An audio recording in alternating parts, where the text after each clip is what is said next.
to 15.7 trillion naira at the end of December 2018. Senior Democrats have responded by accusing him of committing a gross offence.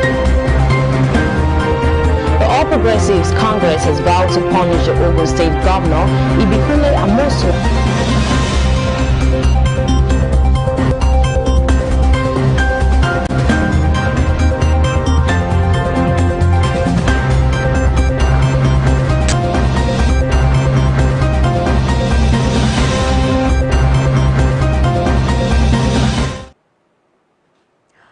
Welcome to Celebration TV News Desk. I am Sherry Quinsley Barman. Here are the news making the headlines. Buhari inaugurates NDDC headquarters after 25-year construction. Algeria's president sets June date for early legislative elections. President Joe Biden set to unturn Donald Trump's trade war with Europe. Currency in circulation dropped to 2.83 trillion naira in January. On Sport Europa, Alnani Gabriel scores as Arsenal beat Olympiacos 3-1. Do stay with us. After this short timeout, I'll be bringing you the news in full. Don't go nowhere.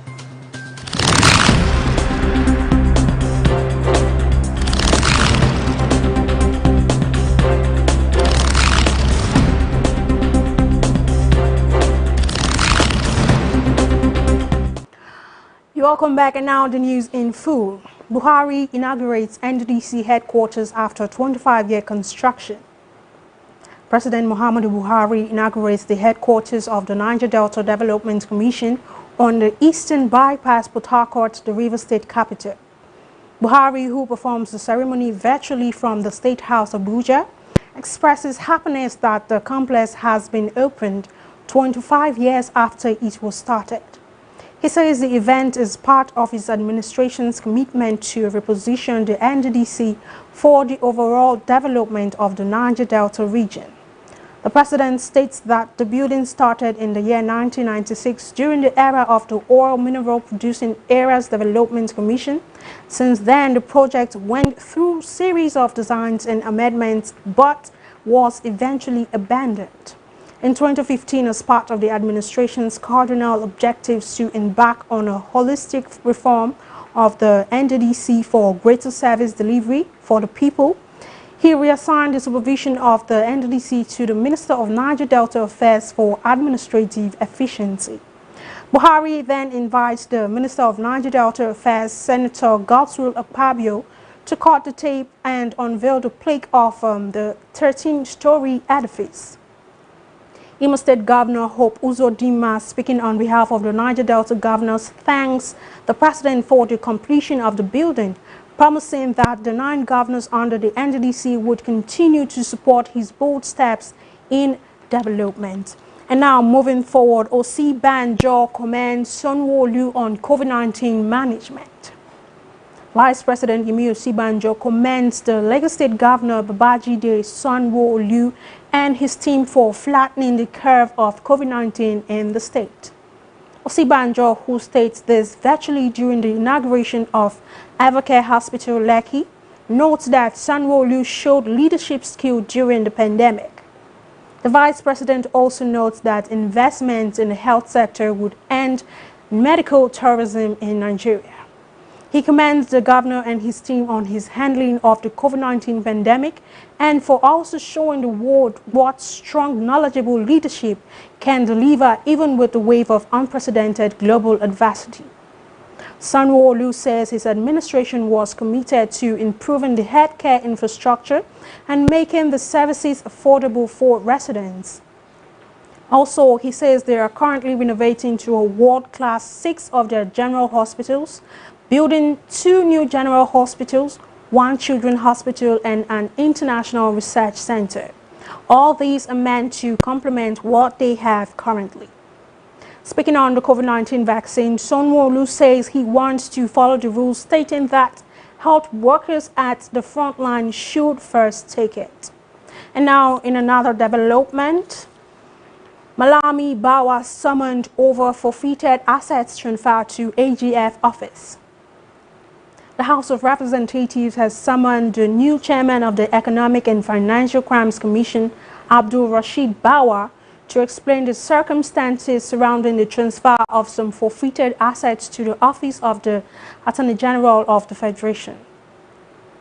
Also to appear before an ad hoc committee of the House set up to compile and review projects and fixed assets belonging to the federal government across Nigeria are the Minister of Justice and Attorney General of the Federation, Abubakar Malami, and Minister of the Federal Capital Territory, Muhammad Bello.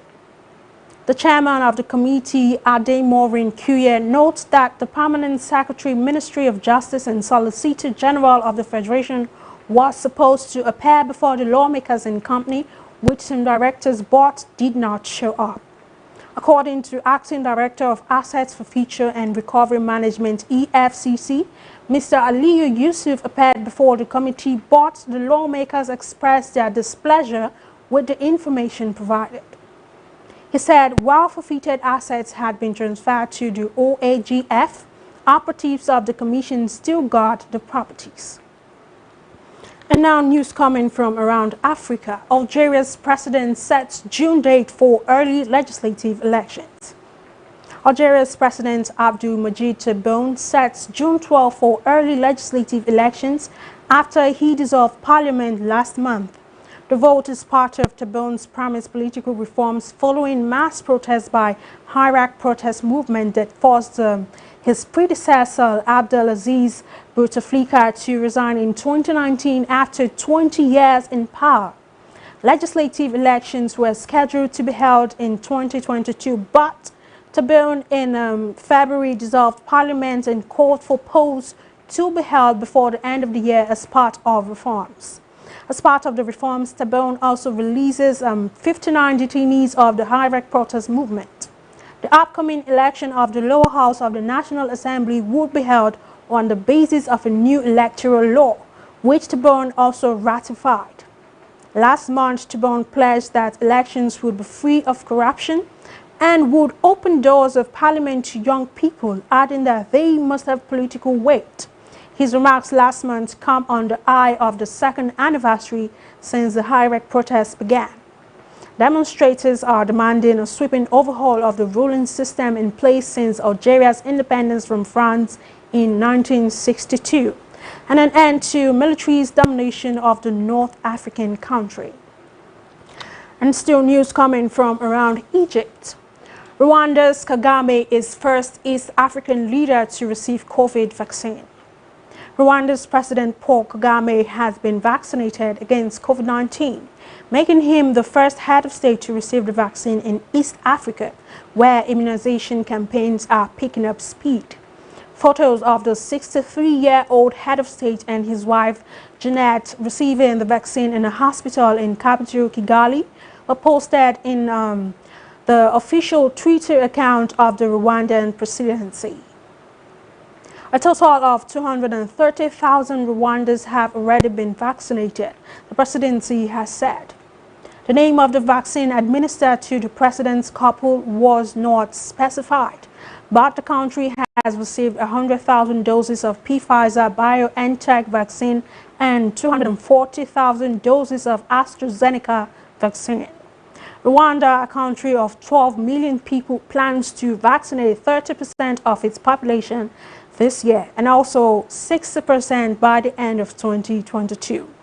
In February, Rwanda became the first East African country to vaccinate against the disease, with the Moderna vaccine administered to those most at risk, such as health sector workers. We'll go on a very short break right now. When we get back from that break, I'll be bringing you updates from the United States of America. Don't go nowhere. Just stay with us.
Holy Ghost. The message of the church is Christ, but the hand of God is the church. Several years ago, the Lord gave me a mandate, an instruction to gather ministers of God. Said, gather them. The program tag, the minister without blemish. Are you a pastor? Are you an evangelist? Are you a prophet, a teacher, an apostle? Do you have a calling to any area of ministry? It's a time out where we are not just educated, but renovated. But we are modified, fine-tuned into what God wants from us as ministers of the gospel. Take prophetic mantle. Take fresh. Take. You'll be encouraged, you'll be charged up. It is only a man that is full that will stand and will have something to deliver. It is only a man that is full that will stand out in his generation. Date 23rd through 26th March 2021 by 9 a.m. and 3 p.m. GMT+1, happening at the International Worship Center, Omega Fire Ministries, kilometer 132 Benin Okene Abuja Expressway, Auchi, Edo State, Nigeria. For inquiries, please call. You will meet with God. I'll see you in March edition of the Minister Without Blemish.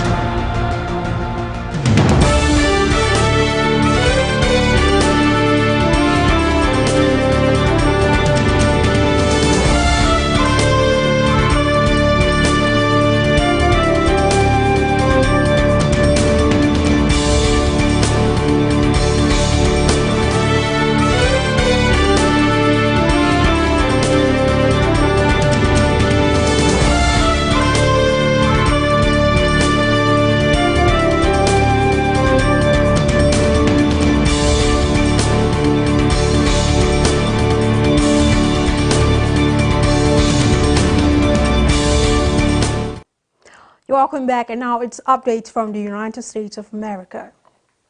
President Joe Biden said to overturn Donald Trump's trade war with Europe. Our correspondent on politics has the details. Track up.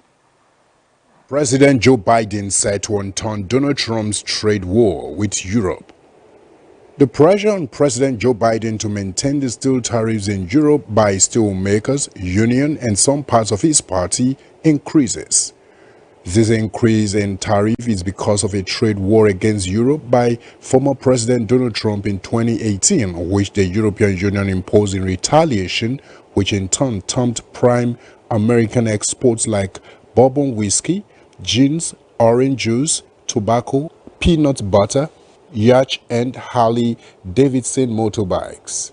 President Joe Biden hoped to improve the relationship between America and the European Union by overturning the Donald Trump's trade war by agreeing last week to a temporary freeze of the tariffs slapped by both sides over subsidies for aerospace giant Boeing and Airbus. Meanwhile, Trump ignited a global trade war in March 2018 by imposing tariffs on steel and aluminum, citing national security as his grounds by using what was until then an obscure provision in Section 233 of the 1962 Trade Expansion Act. Those 25% tariffs on steel and 10% on aluminum are still in place, and the Biden administration has been eager to cancel them. It was told by a reporter that the President of the United States moves to overturn Trump trade war as he seeks to improve the economy of the nation and help American business flourish in Europe and maintain better relationship between the two parties. Damson, while addressing reporters, said removing the tariffs before solving the global problem is putting the cart before the horse. And more updates from the United States. Supreme Court sides with a barred Christian student. The Gospeltainment correspondent has the rest of the story. Track up. An evangelical Christian, Uzek Bunam, was restricted in 2016 by school officials from preaching and handing out literature at an outdoor plaza on the public college campus. He was told that students' free speech exercises were restricted to 2 areas of the college's campus. He later reserved a designated free speech zone so he could distribute religious literature and speak about his beliefs, but he was approached by campus police and asked to stop because the police had received some calls about his preaching.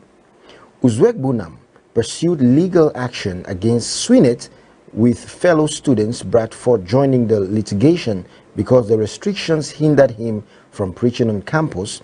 Represented by Christian Wagona of the Alliance Defending Freedom, the students appealed to the Supreme Court, which heard oral arguments in January.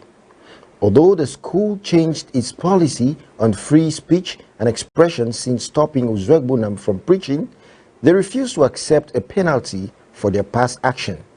The Supreme Court has rightly affirmed that government officials should be held accountable for the injuries they cause. Wagona said in a statement on the 8th of March that when public officials violate constitutional rights, it causes serious harm to the victims. The U.S. Supreme Court ruled that a former student at the Georgia College prohibited from preaching on campus can seek compensation.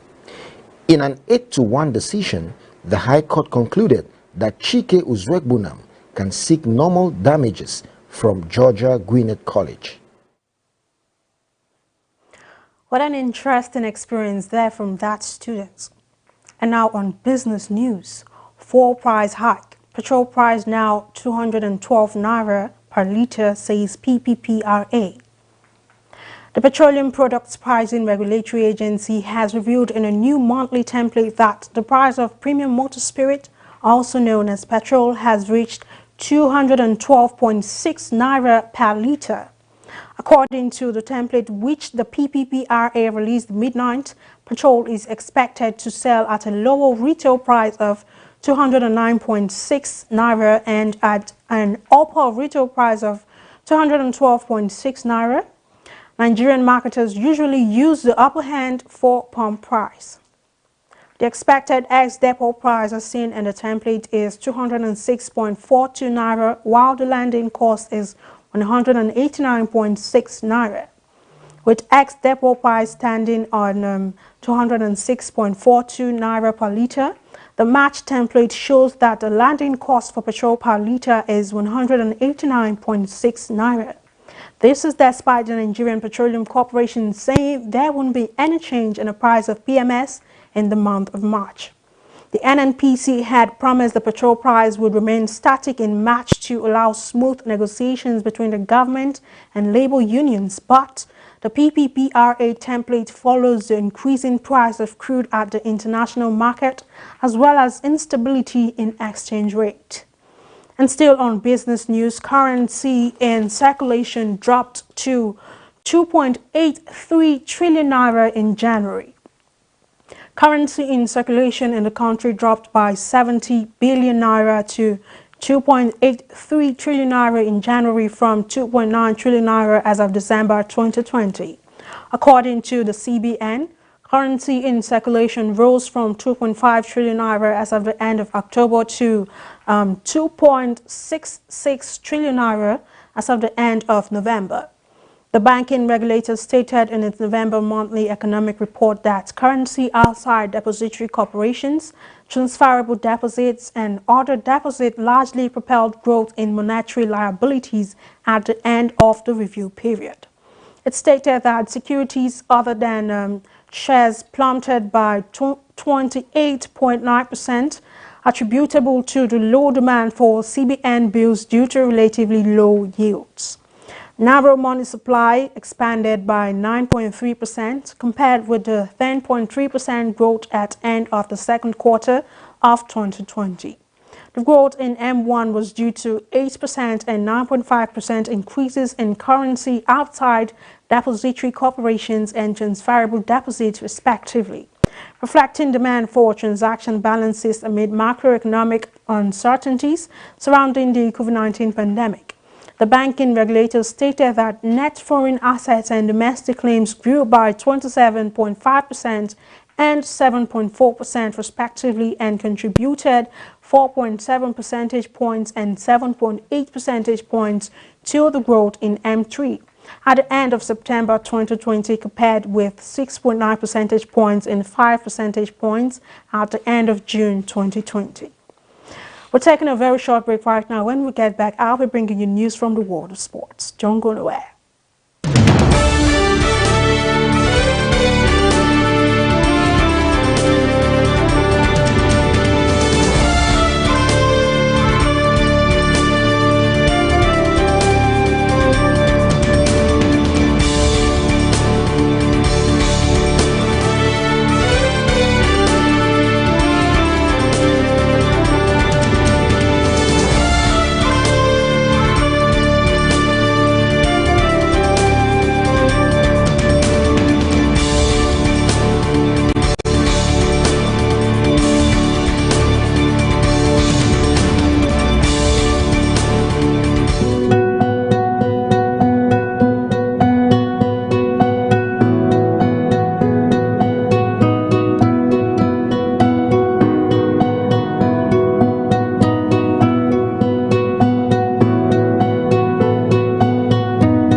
Is over. You can now connect to Celebration TV's official website www.mycelebrationtv.com.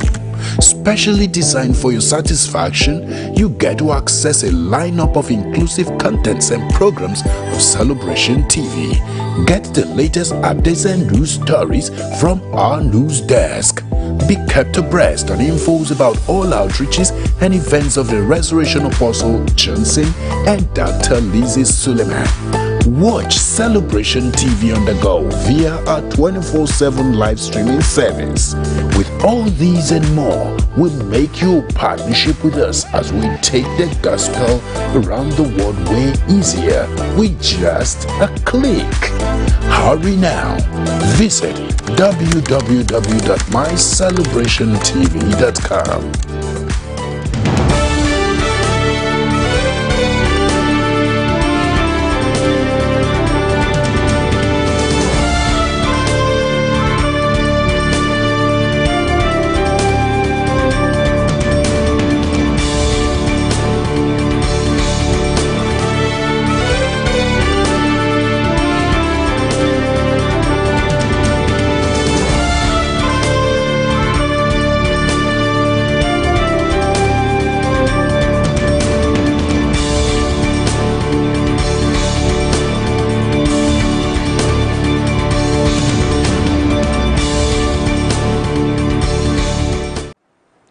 Welcome back, and now it's news from the sporting world. On Europa, Elneny Gabriel scored as Arsenal beat Olympiacos 3-1.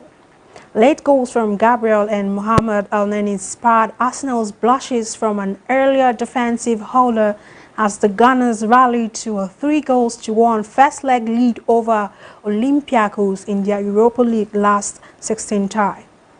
The Gunners dominated for the most part of in Athens and held a deserved half-time lead through Martin Odegaard's long-range first goal for the club, all through Olympiacos missed a gilt-edged chance to level from a David Luiz error. They had less mercy on the visitors following another defensive mix-up after half-time, when Dani Ceballos was robbed by Yusuf El Arabi when miscontrolling an ill-conceived pass from Bernd Leno before the Olympiacos top scorer leveled from distance. Arsenal, knocked out by these opponents in last year's Europa League, wobbled from the points but restored their lead 11 minutes from the time when Gabriel pounced to power home Williams' cross. Before substitutes, Elneny fired in a powerful third to give Mikel Arteta's side a commanding lead ahead of next week's second leg in North London. Arsenal's willingness to attack down both flanks posed early problems for Olympiacos, who had no answer as Hector Bellerin and Kieran Tierney doubled up on the wings to good effect, and within 3 minutes should have been ahead when the Scots low ball to an unmarked Odegaard was dragged wide of the far post. In another sports story, Aruna confident of Tokyo's 2020 spot. Kadiri Aruna is confident of nicking one of the 4 available qualification slots for the Tokyo 2020 Olympic Games at the World Singles Qualification Tournament at the Ali bin Hamad Al Attiyah Arena in Doha, Qatar. The 4-day tournament holds from March 14 to 17. Aruna, listed among the top seeds for the tournament, will compete alongside 72 men in the men's single for one of the 4 available slots for the Olympic. Kenya, Congo, Brazzaville and Algeria are among the African countries competing in the qualifying tournament for Tokyo 2020 in Qatar. The 32-year-old reached the Qatar quarterfinals at the WTT Contender Series and also exited in round 16 at WTT Star Contender recently. And now, before the rundown of the headline, let's have a look at this weekend football fixtures. Guest leagues in Europe see her giants battle for the race to be crowned king. The battle continues this weekend.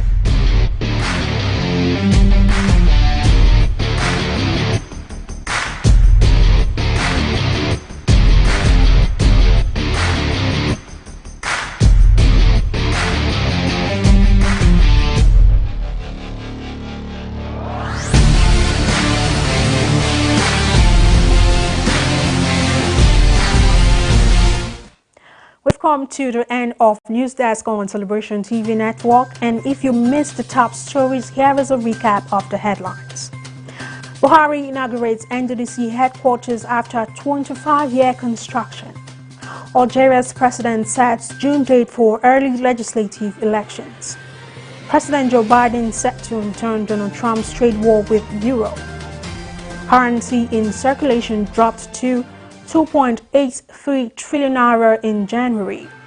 On sports, Europa, Elneny Gabriel score as Arsenal beat Olympiacos 3-1.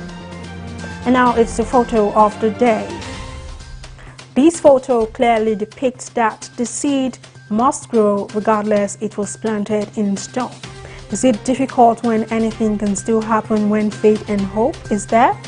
Nothing is difficult as long as you have faith and hope for better days.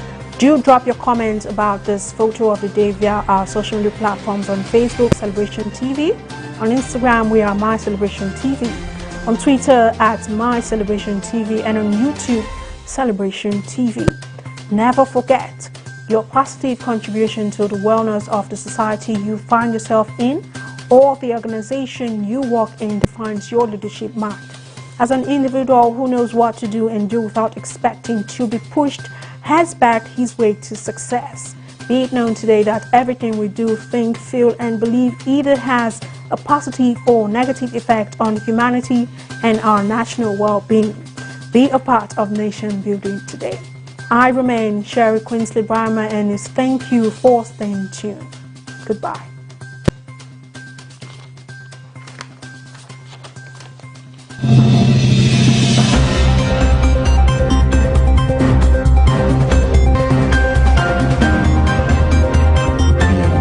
To 15.7 trillion naira by the end of December 2019. Senior Democrats have responded by accusing aim of committing a gross offense. The All Progressives Congress has vowed to punish the Ogun State Governor, Ibikunle Amosun.